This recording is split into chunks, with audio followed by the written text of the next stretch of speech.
Introduction, Dedication, and Chapter 1 of Sinking of the Titanic and Other Great Sea Disasters. Edited by Logan Marshall. Dedication.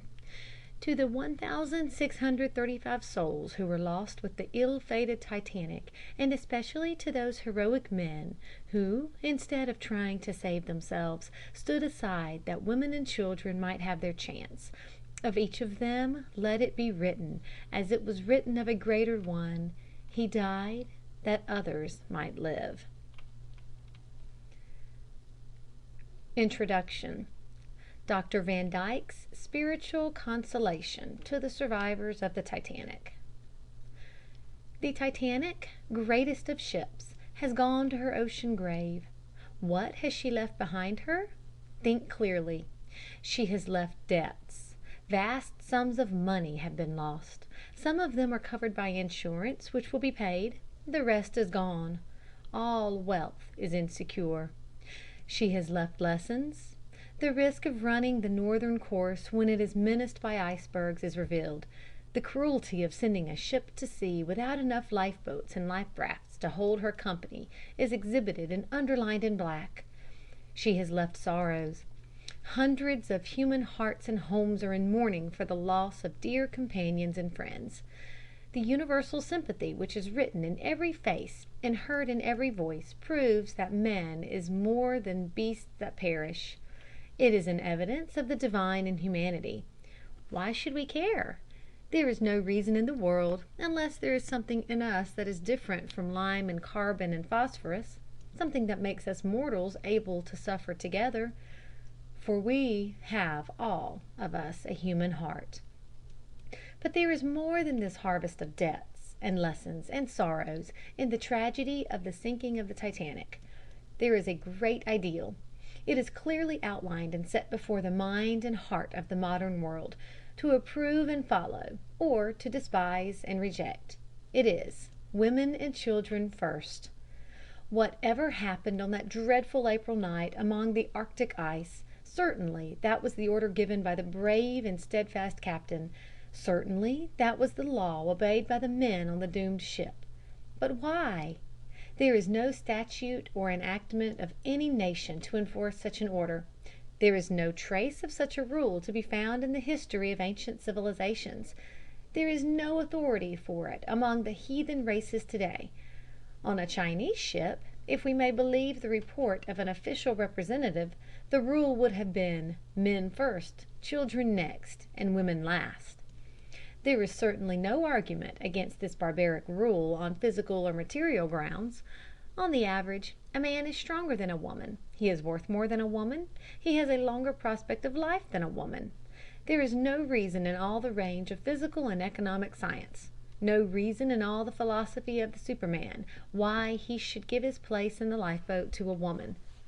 Where, then, does this rule which prevailed in the sinking Titanic come from? It comes from God, through the faith of Jesus of Nazareth.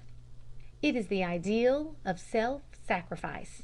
It is the rule that the strong ought to bear the infirmities of those that are weak.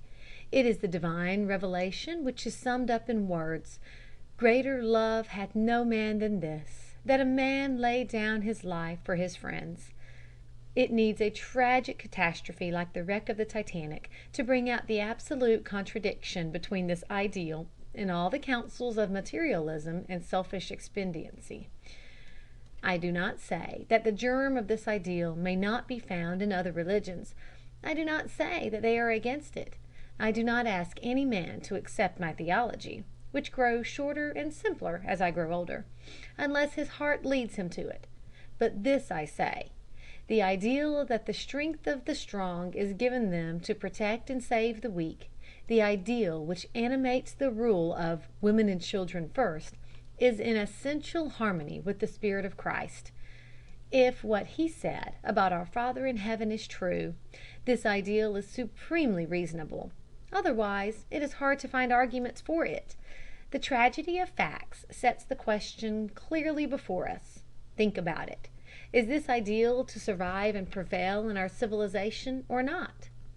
Without it, no doubt, we may have riches and power and dominion, but what a world to live in!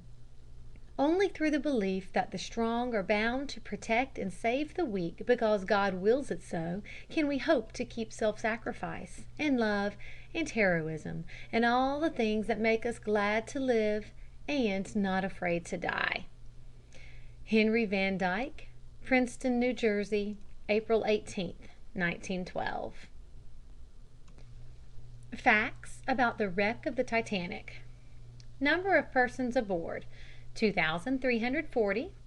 Number of lifeboats and rafts, 20.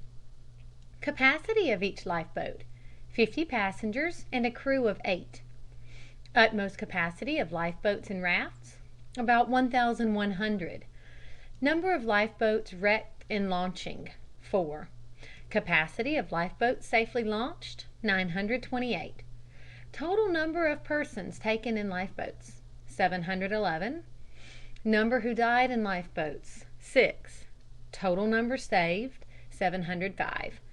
Total number of Titanic's company lost, 1,635.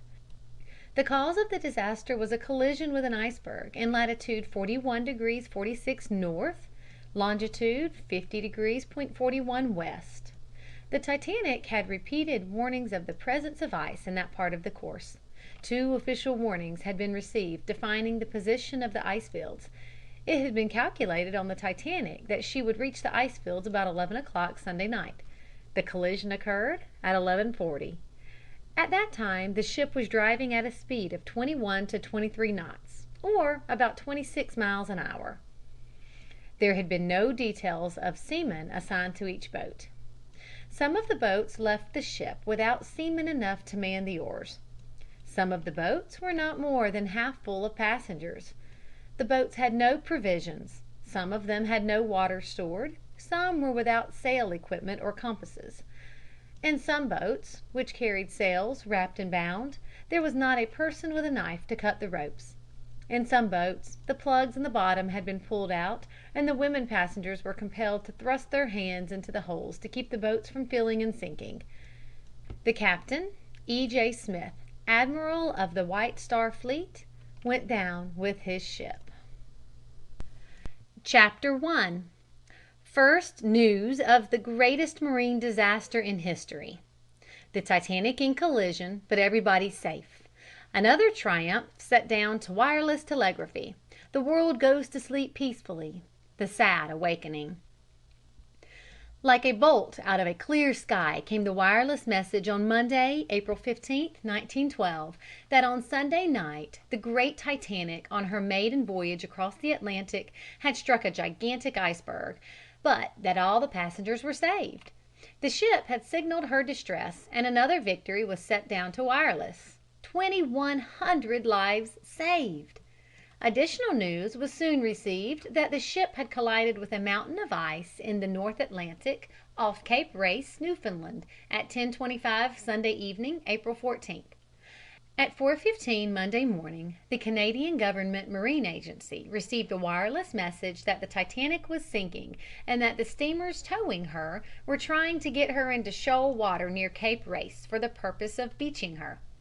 Wireless dispatches up to noon Monday showed that the passengers of the Titanic were being transferred aboard the steamer Carpathia, a Cunarder, which left New York, April 13th, for Naples.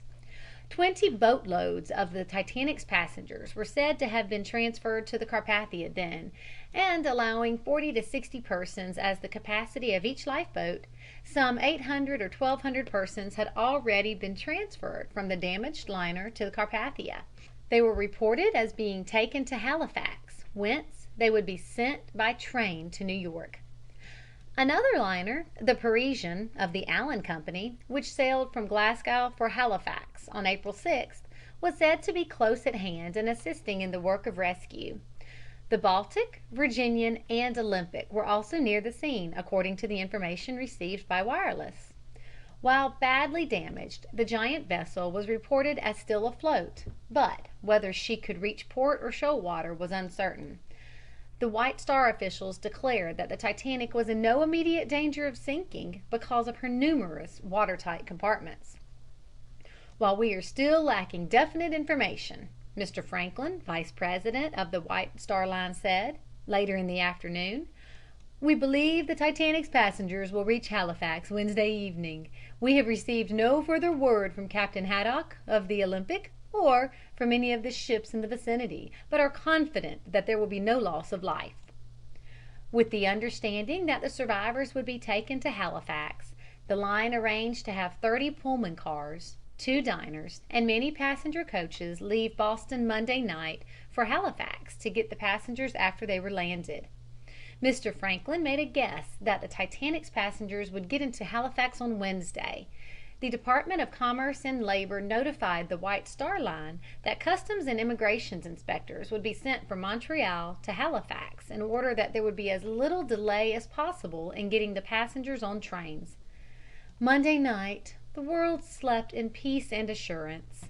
A wireless message had finally been received reading, "All Titanic's passengers safe." It was not until nearly a week later that the fact was discovered that this message had been wrongly received in the confusion of messages flashing through the air, and that in reality the message should have read, "Are all Titanic's passengers safe?" With the dawning of Tuesday morning came the awful news of the true sad fate of the Titanic. End of dedication, introduction, and chapter 1 of The Sinking of the Titanic and Great Sea Disasters.